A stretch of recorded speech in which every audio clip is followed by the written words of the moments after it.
while women weep, as they do now, I'll fight. While little children go hungry, as they do now, I'll fight. While men go to prison, in and out, as they do now, I'll fight. While there is a drunkard left, while there is a poor lost girl upon the street, while there yet remains one dark soul without the light of God, I'll fight. I'll fight to the very end. 3 months later, the venerable founder of the Salvation Army was dead. As London and the world mourned the passing of William Booth, his own words echoed in the hearts of the thousands whose lives he had touched. We are soldiers of God, fighting a war against poverty and hunger. The Salvation Army raises its battle cry aloud to a dark world, shouting as we march onward to glory, blood and fire!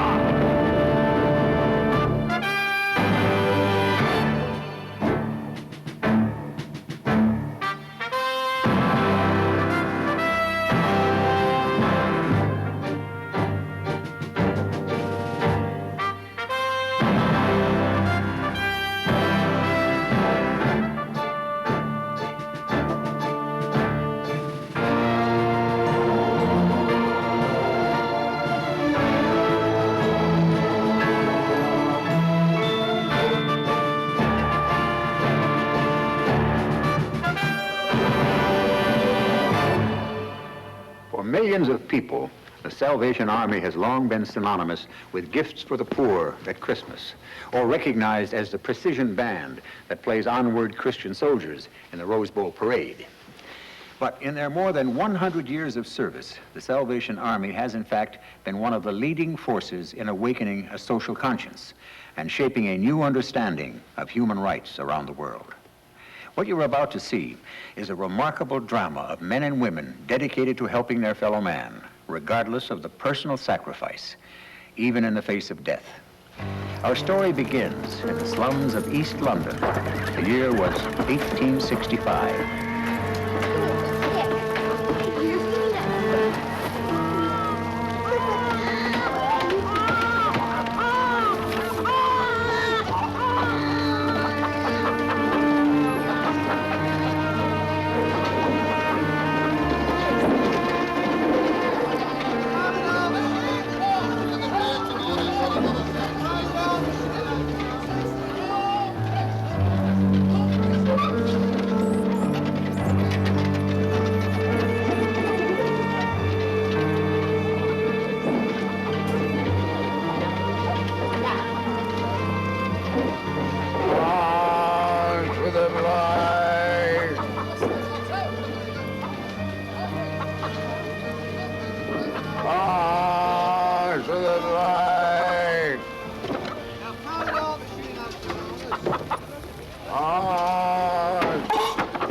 God bless you, Governor.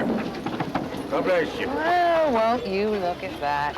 A gentleman in East London. Lost, Governor?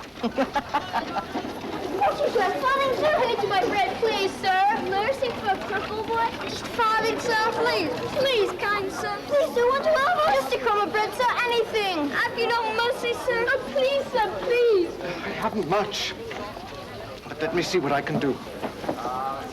I wish it were more, my young friends. But my station in life is not far removed from your own. Good sir, can you tell me where Huxley and Kent Streets cross? Anthony, look out! Help!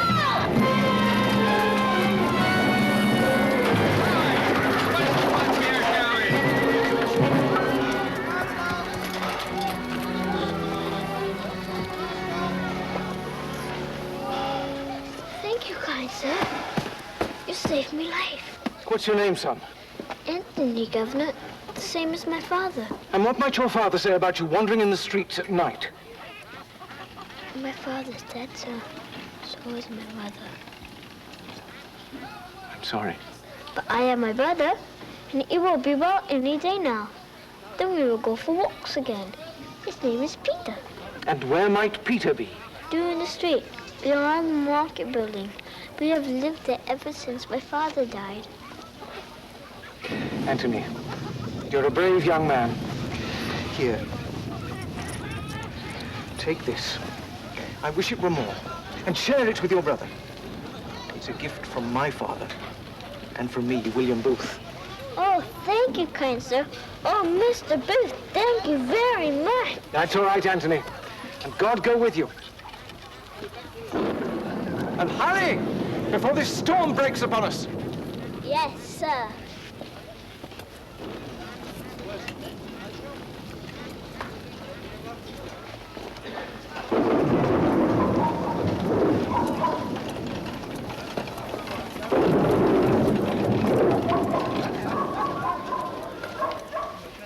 Thank you, Mr. Thompson. Would that we should all heed such a call to purity and holiness.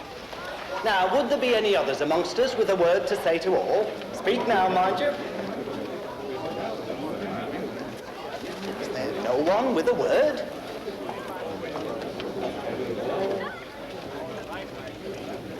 There is a heaven in East London for everyone. A heaven for everyone who will stop and listen and think. Did you hear me? Yeah, we heard you, preacher. Get on with you.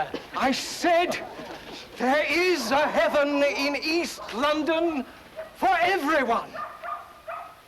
For you. For you. Heaven for you. For you, for you. There's heaven with me, ducky. There is a heaven in East London for everyone. For everyone who will stop and listen and think and look to Christ.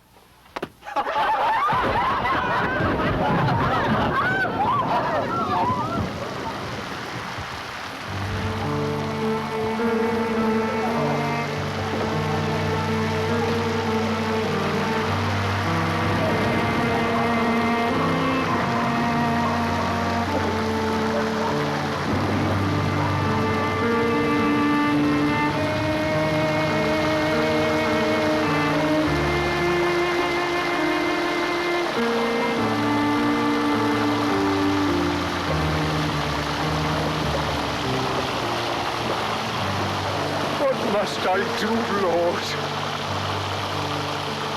What must I do?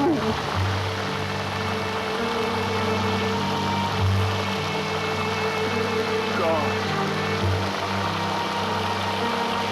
is this your will for me?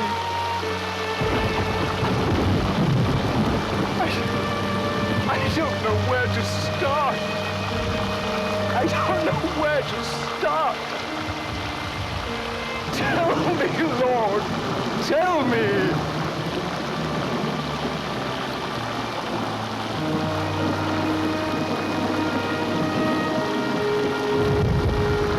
Father,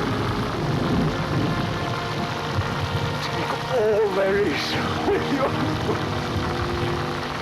and use it. Use it for your purpose.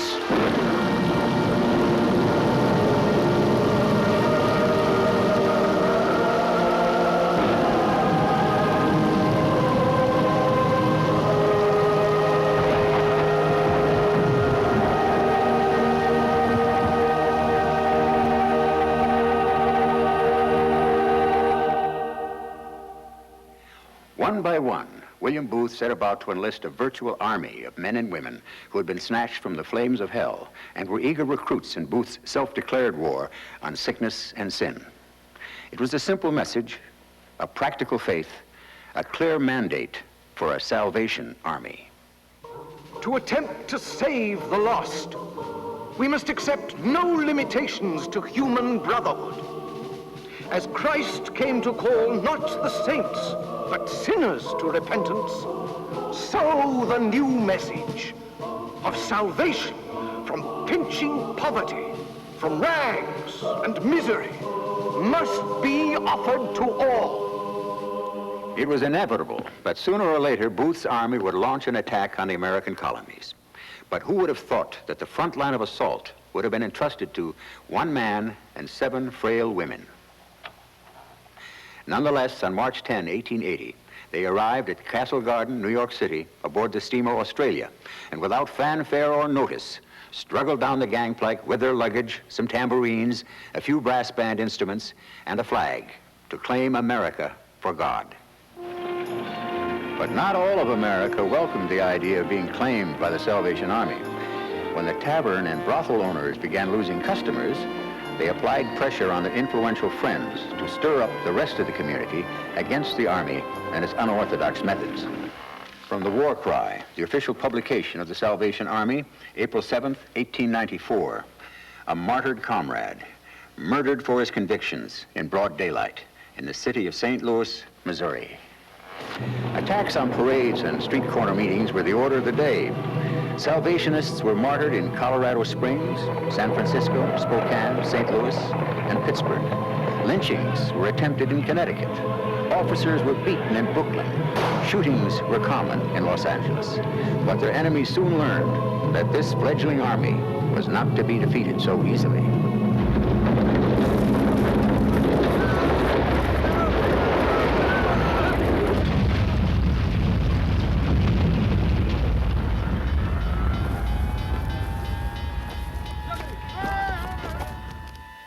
It was the greatest American disaster since the Chicago fire. In one brief, frightening moment, the earth trembled and shook. And when it was over, San Francisco lay in a rubble of concrete, glass, and splintered timbers. During the terror-filled, uncertain weeks that followed, the entire Salvation Army threw itself into attending to the needs of thousands of families throughout the city, helping in the rescue and cleanup operations, providing food, clothing, and beds for the thousands of homeless, and most importantly, instilling hope and fresh courage into the hearts of those who had lost everything. But San Francisco proved to be but a training ground for an even greater mission when 11 years later, the United States entered what many said would be the war to end all wars. And when America first learned what a daughter of William Booth could do when she felt she had God's mind on a matter.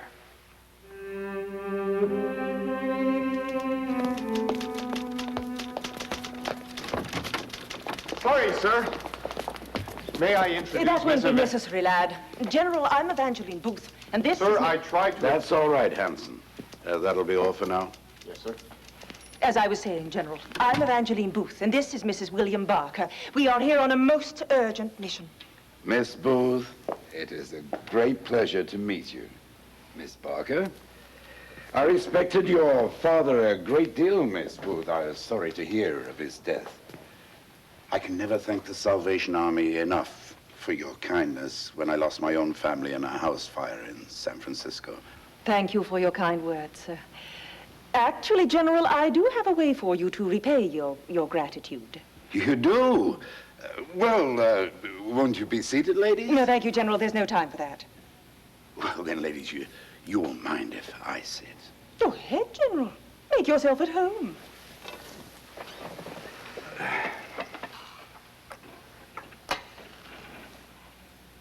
Are you sure you won't have a seat? No, thank you, General. We're fine. Now then, ladies, what can I do for you? What is this urgent mission? General, I want to send my army to France. I beg your pardon. I'm sorry, I didn't quite hear what you said. It's quite simple, General. I want to send my army to France. That's what I thought you said. General, the men and women of the Salvation Army await only your permission to serve their countrymen on the battlefields of this hideous war. But, my dear, I already have an army in France. But not my army. Yes, Mr. Secretary. Yes, sir. Yes, sir, I'll tell her. Thank you, sir. Bye. Hanson, I must see the General. This matter is of the most importance. For the 10th time, sir, I'm quite sorry, but the General gave implicit orders not to be disturbed for any reason. I simply cannot interrupt the General's conference.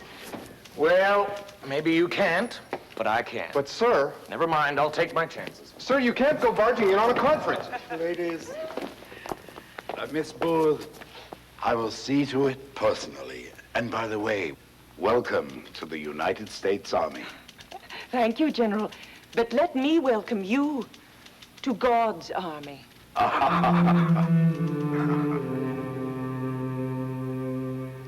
The first contingent of Evangeline Booth's army set sail on August 12, 1917, to join America's fighting men and boys in the muddy trenches of France. Her parting mandate was stern and demanding. You are going overseas to serve Christ. You must forget yourselves, be examples of his love, willing to endure hardship, to lay down your lives, if need be, for his sake. In your hands, you hold the honor of the Salvation Army and the glory of Jesus Christ. I rely upon you for unsurpassed devotion to the brave men who are serving their country under the banner of stars and stripes. I also rely upon you for unsurpassed devotion to the banner of Calvary, by the standards of which alone men can be liberated from all their bondage.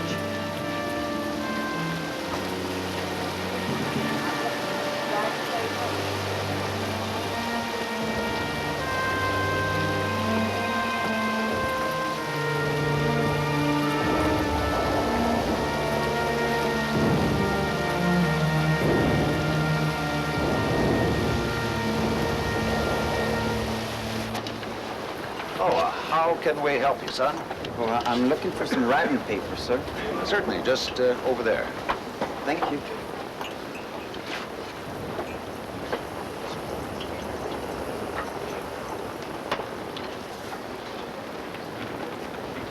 Hi there, soldier. What's your name? Billy Watson, miss. Where are you from, Billy? Marshallville, Georgia. It's near Macon. Oh, I know Macon. Well, seems like half his regiment's from Georgia. But you're the first from Marshallville. Did you care for a donut? Fresh batch and hot coffee to wash it down. Care for one? Why, sure. Oh, but how much are they? Why, you must be new here. They're free. A gift to the Salvation Army. Well, thank you. Thank you very much. Sure. Actually, I came in to get some writing paper. Someone said you all had some. Oh, sure, Billy. It's just over there. Well, thank you. And thanks again for the donuts and the coffee. Sure. Come back anytime. I will. Maybe I should wait. I do need it, but I really don't have the money for any more supplies. That's okay, soldier. You can pay for it when you get your pay. But I'll probably be sent up to the front by then. That's all right, son. We trust you. When you get the money, just pay the next Salvationist you see in the place you're going. Just like that? I mean, no record or nothing? Listen, son. The good Lord provides it for us. He keeps all the records we need. Take the supplies, and God bless you. Thanks, and God bless you. Really bless you. Well, some writing paper, please. Certainly. There's no charge for that, soldier. Wouldn't be right to take money from a young man who wanted to write someone he cares about, now would it? Well, no. I guess not. Thank you. Everybody together. When the trumpet of the Lord shall sound, and time shall be no more. When the morning breaks eternal, bright and fair. When the saints of earth shall gather over on the other shore. When the roll is called up yonder, I'll be there. When the roll is called up yonder. When the roll... Just received this dispatch concerning Private Hanson.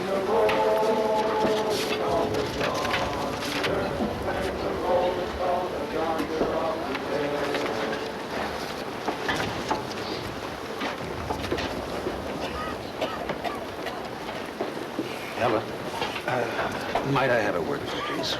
Certainly, sir. Excuse me, Phyllis. What is it, Colonel? Another bit of bad news to deliver? That was that you always know, Ella. I can see it in your eyes, Colonel Barker. You couldn't get by with a lie and get away with it if your life depended on it. How bad is it? Telegram just arrived from the dispatch office.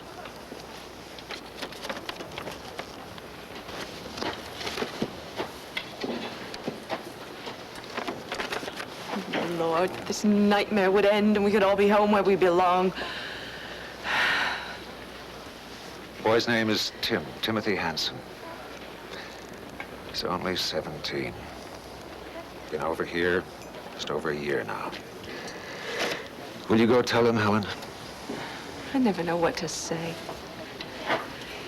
It must be so hard to be so young and so far away from home. Is there anyone here who can take me to him? The officer there is waiting for you. He'll take you to the boy's tent.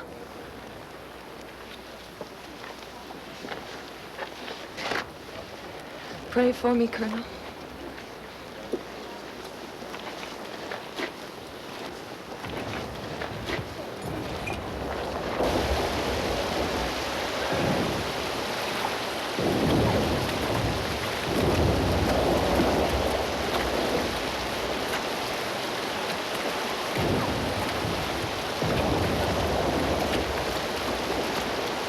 Private Timothy Hansen? Yes, sir. Are you alone and presentable to a lady, soldier? Yes, sir. Very well, soldier. You have a visitor. Thanks, ma'am. Appreciate you doing this. You must be Timothy. Please sit down. Yes, ma'am. Do I smell donuts? Oh, my goodness, yes. I brought some down from our tent for you. And some coffee, too. If you're anything like me, this rain makes every bone in me feel like an icicle. You know, this reminds me of back home. My mom used to say the same thing.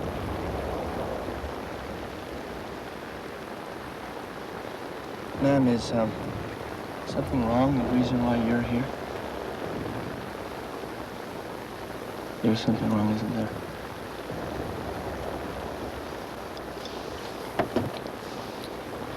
Is my mom okay? Tim, your mom suffered a stroke. She passed away last night. I'm sorry. I'm really sorry.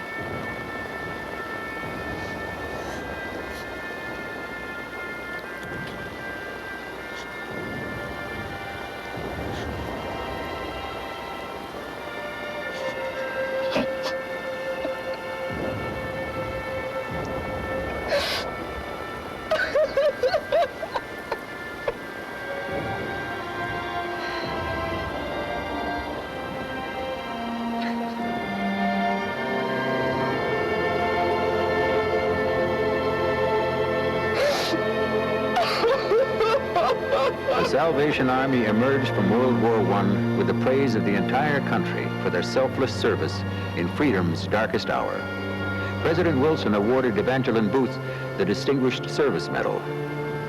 The Salvation Army had finally achieved a universal public mandate to carry on its global mission.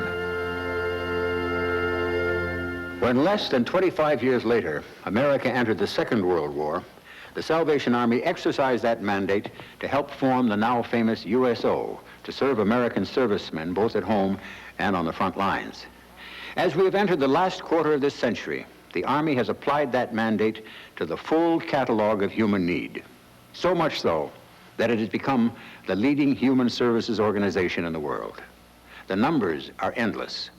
Last year, over 20,000 alcoholics and drug addicts were treated.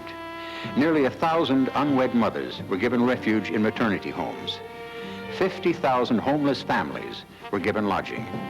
250,000 prison inmates were visited. Millions of hospital patients were called upon by a team of over 43,000 workers. Some 10,000 missing persons were successfully traced for parents and loved ones. Nearly 60,000 people were helped to find jobs, and millions of meals were served to people in all kinds of needs. 1 million families received direct welfare help from the Salvation Army. Over 2 million patients were treated in the Army's 60 hospitals. Hundreds found care in their maternity clinics and their 3 overseas leprosaria. Their nearly 1,000 day schools provided education to more than 250,000 pupils. Their year-round youth programs and counseling services provided positive growth experiences for thousands of young people.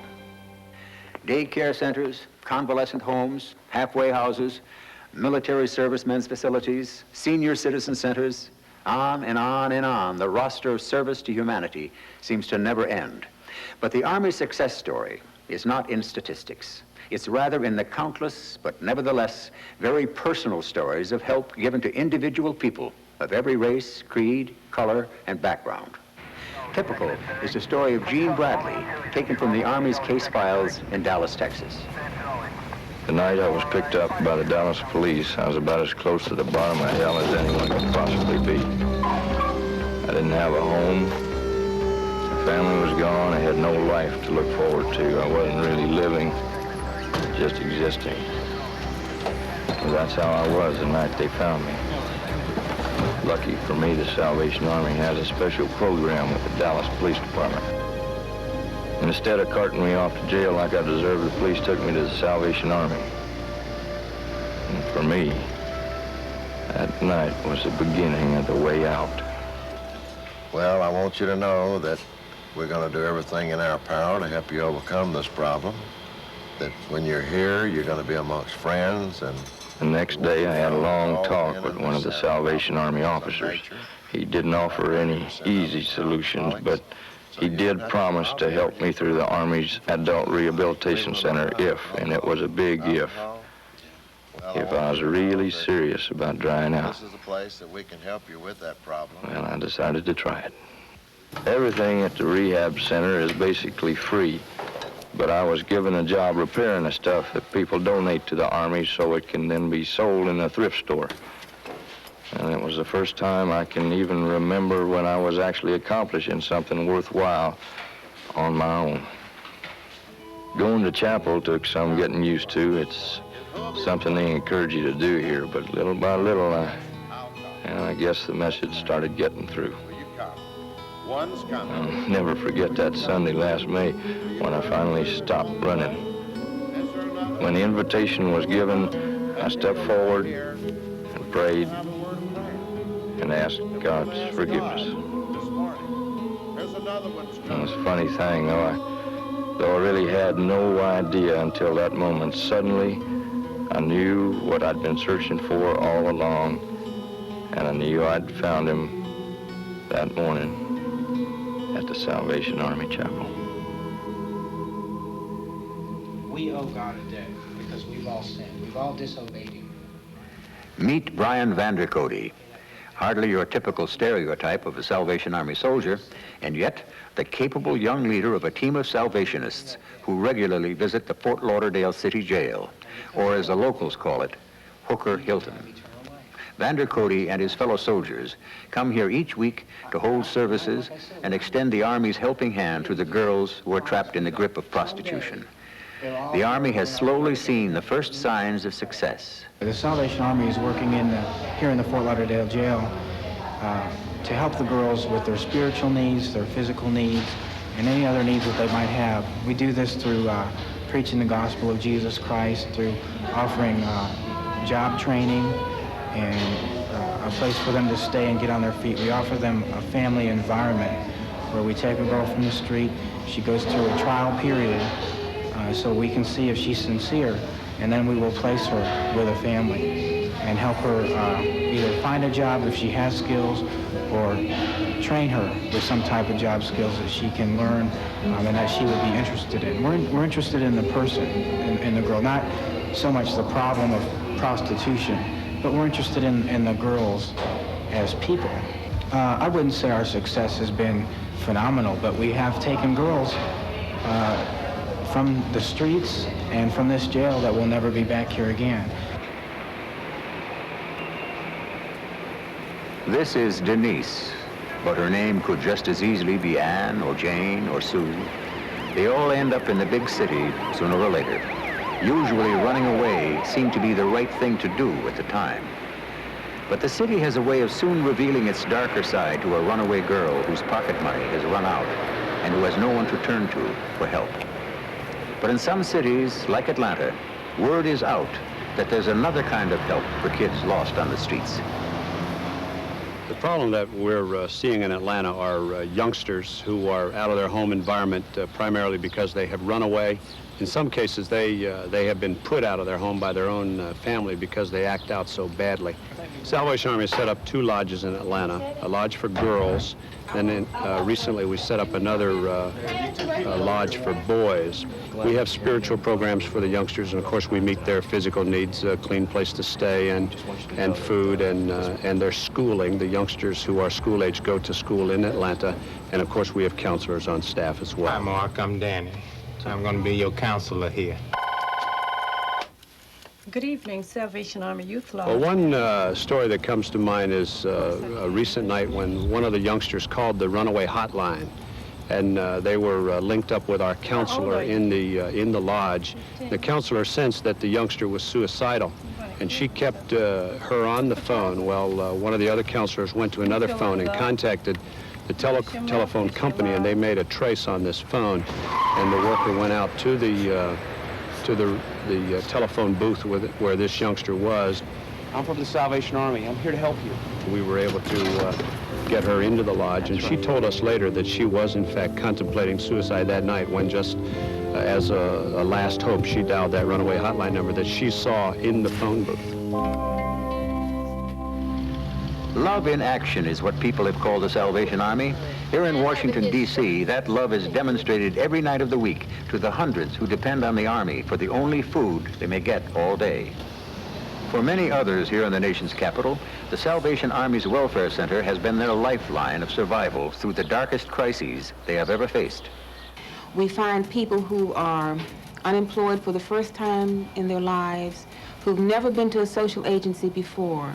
And of course, when they come in here, they come in with mixed feelings. And they tell you that, you know, I've never thought I'd find myself in this position. We've saved a lot of people from losing their houses. I did several mortgages last month. The houses were going up for auction the next day. And we were able to help these people to save their homes.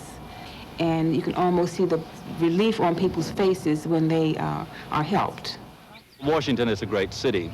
It's nation's capital. It's also an international city. But with all cities this size, it has, with its splendor and its beauty and its grandeur, it has its other side. There is poverty here. There are many people who come here looking for work, who cannot find it. Interestingly enough, every person who writes to the President of the United States asking for help, that letter comes directly to the Salvation Army. Behind the concrete walls and steel fences of our nation's bulging prisons is one group of Americans that most of us would just as soon forget. But to this Army, they have always been a target for care and concern. The Salvation Army has found, through working with our federal and state prisons, that there is a real need to help prisoners who have completed their term in prison to get readjusted to society. So we have designed a pre-release program in which we can fulfill that social and personal need, at the same time fulfilling the requirements of the federal and state Bureau of Prisons. One individual who has come through our pre-release program in Miami is Bob. Bob came out of the Vietnam War very confused, returned home, had difficulty finding work, and because he was short of money, got involved in a drug trafficking situation. He was caught and sentenced and put in the federal pen and served 22 months. Because of his good behavior and his attitude, he was allowed to be released, and he came into our program in Miami. Well, part of my getting out was I qualified for a halfway house, and I got to have 2 months in one here in the Miami area. To me, the Salvation Army is a group of people that are willing to make a difference in the lives of the people that they live among. Regardless of their situation, they tend to lend themselves out and reach to those that are desperate and in need, and in wanting to make a difference in the lives of those people, such as myself. What does it mean to be a Salvation Army officer? To commit your life to serving a world that seldom fully appreciates your labor of love to the hurting and downtrodden of this world. We asked a number of Salvationists, why? We zero in on the basic need of an individual, which of course is spiritual. We're human beings. We get discouraged, we get frustrated, just like other human beings. But we keep going because we have an inner faith and we have an inner power that is not of our own making. I think the Salvation Army officer is so different because he feels a very definite call to serve God. And it's a 24-hour, it's not just a job. It's an opportunity to give of yourself to people, to work with them day in and day out. I think it is not just a job. It's not. It's a calling. My commitment to the Salvation Army comes from a greater commitment. My greater commitment is to Jesus Christ, to serve him in any way possible in the world. He's changed my life in a way that only I can understand. Not just, I mean, I can tell you about outward things that he's done, but the inside things that he's done has been amazing. And when God called me to the Salvation Army, it was out of obedience to that higher calling of Jesus Christ, to follow Jesus Christ. Love has a lot to do with it. You want some more? William Booth used to say, you must fill their stomachs before you can fill their souls. When I look into those beautiful faces, the faces of these children, I can see the future of our nation. Meals on Wheels is run by the Salvation Army by senior volunteers. What did you have yesterday? There came a time when we realized that there were many seniors who were not able to do their shopping and were not able to prepare their meals. They should have one hot meal a day. Many of these seniors have no one that come to visit them. They're forgotten people. Good morning, Mildred. How are you this morning? Good morning. They live alone, and just this one visit a day brings someone to their home. Aunt Mary is a little lady who has been placed in a convalescent home. For me to go to visit her is a privilege, because here sits a little lady looking for the visit of a friend. Do you remember the time you baked some biscuits and you asked me to come and have some tea with you, and you baked these biscuits? They were harder than rocks. For me, Aunt Mary is a symbol of what we can do for a lonely person. God's been good to unworthy me. Many have asked me, Gloria, when are you going to retire? I can only say to them, look at the S's on my collar. To me, they stand for saved to serve. And that is my dedication. My dedication from the day I made that consecration at 16 years of age, to love and serve God and humanity forever. But what keeps this tenacious commitment to humankind burning so brightly? The answer can be found on any Sunday morning in almost every community in America.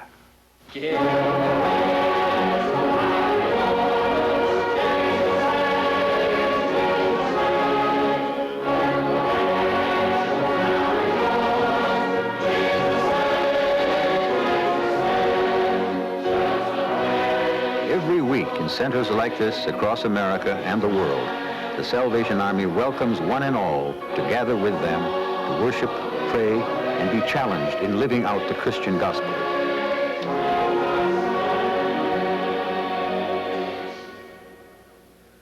Booth himself declared over a century ago, it is not enough to put a pair of new breeches on a man, to give him regular work, or even to give him a university education. These things are all outside a man, and if the inside remains unchanged, you have wasted your labor. Changing the inside of a man is the goal behind everything the Army does. Oh, how we need just to reach out to someone and help them, to be there, to anticipate that they have need of us. This evangelistic spirit of Christ's love permeates even the most common tasks. It is the cornerstone of the Sunday schools, where their children are weekly taught to believe as they do. And it is the spiritual textbook of the Army's training colleges around the world, where bright young men and women are preparing to take their places on the spiritual battlefields around the globe. For a child who has a home and loving parents, it's hard enough in Uganda these days, but for a child who has no one to love and care for them, it is very, very difficult. And so the aim of this home is to give each child love and security, and to feel that there is somebody who loves and cares for them. It is our joy and privilege to serve these children. And better still, we want as they learn, as they feel our arms about them, that they will feel the touch of Christ. Nursing is going to be used as a tool to reach these people here in Somalia. I'm working in Camp Halba 1 in a section called Shabelle, and I'll be setting up a healthcare system for the people in that village. And living a life for the Lord and serving Him is the most adventurous and exciting one, and don't be afraid of it. Well, I sometimes feel desperate, I sometimes feel hopeless, but I often say to myself, you can, as a Christian, give some hope in hopeless situations. I believe in soup, soap, and salvation, you know. I believe also that I can put my Christian love for God into action, and that we have to do today as Christians in this part of the world. Before I was born, my father left my mother. And as a baby, I have been brought into a children's home of the Salvation Army. And after that, when I came home, I had a happy youth. My mother remarried, and she brought me to the Sunday school of the Salvation Army, where I have been taught that if we want to be happy, we have to share and care what we have. I'm coming out of an ordinary family, but I know that God can use ordinary people to bring love, to bring peace and happiness. There are lots of people who are grateful for the Salvation Army. But I don't imagine there's anything that this Army does that's more known or loved than their work each year at Christmas time. In fact, last year alone, over 3 million of us received help from the Army during the holiday season. Actually, they've been helping make Christmas miracles come true for over a century, for families not unlike yours and mine, and people like, well, like the Will Braden family in Baltimore, Maryland.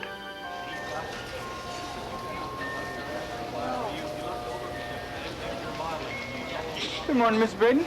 Now, Andy, if you'd be so kind as to add these here things to my layaway account, I'd sure thank you. Oh, no problem, Mr. Braden. Mrs. Braden, you sure you can cover all this by Christmas?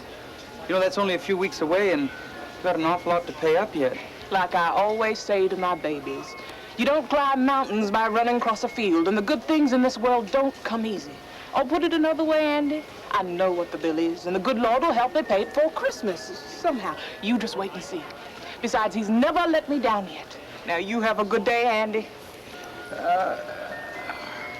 Same to you, Mrs. Braden.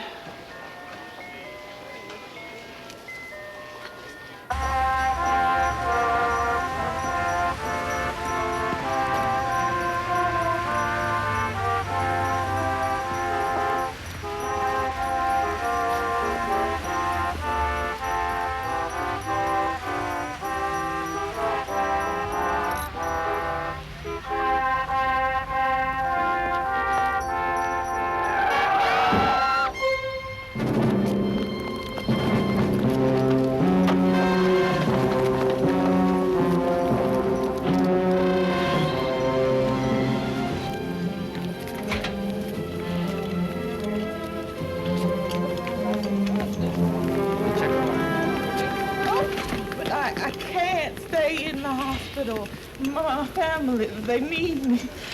Oh, Jesus! You'll be fine, Mrs. Braden. We're going to take real good care of you. You just try and relax, okay? My husband, my babies, they need me. They need... She's out. Right, let's go.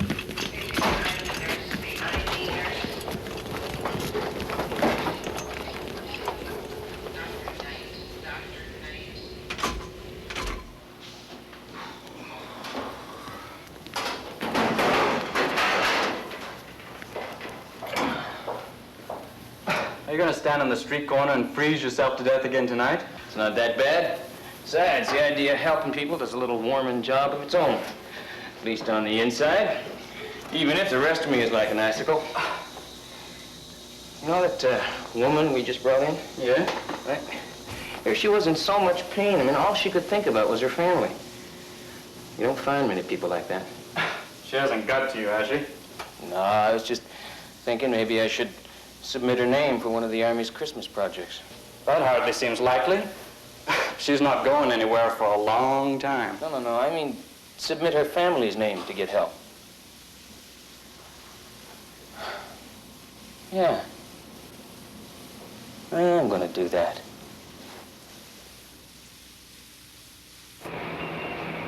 Your employees should never know the last name of the family or where they live. Just a description of the general situation.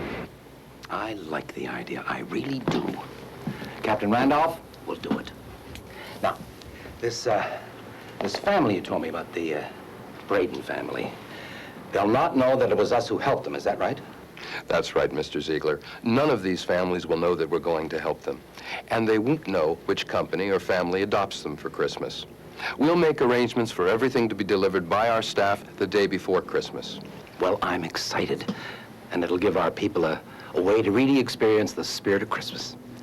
I'm glad we're going to do it. Thanks for coming by, Captain. Thank you, Mr. Ziegler.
Well, I'll bring it all of you. And answer me this if you can. How did you manage to get me here, my little pumpkin? Come on, lean over here and give your mama a kiss. Oh, and kiss all of you. Come on. Oh, my, it's sure good to see you. We brought you a Christmas tree, Mama. Well, not exactly. We talked to man Rafferty and given us one of the bottom branches off a tree he was fixing for the church. Oh, it's beautiful anyway. In fact, it's the beautifulest tree I ever seen. And might I ask how my big hunk of man is doing? I can't exactly fling myself at you. Oh, get over here and give me a kiss. I'll get the rest of my kisses later. Well, but Braden, my goodness, I love you. She feeling sure is mutual. What are you little and staring at now? Get out of here for a minute. Let me and your daddy have some peace and quiet. One thing you sure get enough around here, peace and quiet. I had enough peace and quiet to do me a month of Sundays. I talked to the doctor this morning. And? Well, he said that you can probably go home around Christmas Eve. Oh, praise the Lord. So what took you so long to tell me about it? Well, you ain't going nowhere unless you relax and let your body rest. The way I figured, it's got about 20 years worth of catching up to do. A little bit. If I do come home, promise me you'll forgive me for not being able to do for Christmas. I put some things on layaway. Now we don't even have enough money for groceries, let alone presents. Don't worry, sugar. We'll make out. But the babies, honey, you and me, it's different. But I so wanted the babies to have a good Christmas. And me being laid up, too. Guess the Lord will provide us with one of them miracles. Ain't that what you always say when things get like this? You sure know where to find the castor oil. I guess I know he'll take care of us. It's just so hard to believe sometimes when it's yourself.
Sure is good to be home. Mama, I'm hungry. Don't worry, honey. Martha Ruth will fix you something. Martha, go fix him something to eat, please. There's nothing to fix, Mama. We didn't have any money for groceries. Dear, what are we going to do now? Well, the check didn't get here. I'm going to have to try to borrow some money. But, Mama, I'm hungry. Eddie, I told you, we don't have anything. I'll prove it to you. Mama, look, where'd all this come from? I don't know, child. Look at this. Oh, my Lord, look at all that food. Oh, Martha, everybody come in here. What? What is it, son?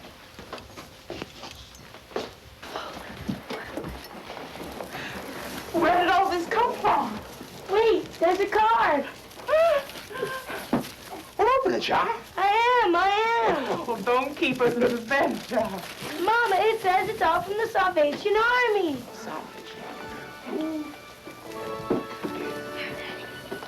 Me?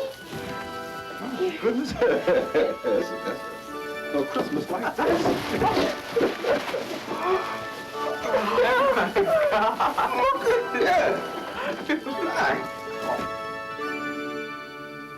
How can you put a smile on a piece of paper? I wish you could have seen the tears of joy that came down as Martha Ruth held up her new clothes. And our youngest baby, Eddie Franklin, his little hands hugging each gift to his chest and proudly showing us what Santa brought him. And Robert trying on his new jeans and saying how wonderful that I won't have to wash his one pair in the sink every night. At one point, Eddie proudly shouted, "Oh, Mama, Santa got me some real gloves and I won't have to wear socks on my hands no more." Oh, God bless him. And my new coat. I never dreamed I'd ever own anything so nice. Thank you, God. Thank you, Salvation Army. And thank you, our adoptive family, for making this the most wonderful Christmas our family has ever had. We'll never forget it. And we'll never stop loving you for it either. God bless you. The Salvation Army story doesn't have an ending. It probably never will, at least in this lifetime. The reason is inseparably linked to the vision of its founder, William Booth. Even as he lay dying, Booth saw into the future of the movement for which he had tirelessly given his life.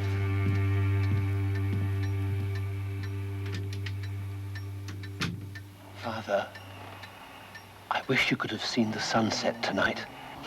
It was one of those you enjoyed watching to the end. My son, even though I cannot see it, I shall most certainly see the dawn. Bramwell. Yes, Father? We have done so little. There is so much more to be done. I want you to do more for the homeless of the world. The homeless men. I understand, Father. And the homeless women. We do not know what it is to be without a home. And the children, Bramwell, promise me to take care of the children of the world. I promise, Father. I promise. Mind you, if you don't, I shall come back and haunt you. Every last one of you. That won't be necessary. Now you must rest. Perhaps you're right, son. Good night. I shall meet you in the morning.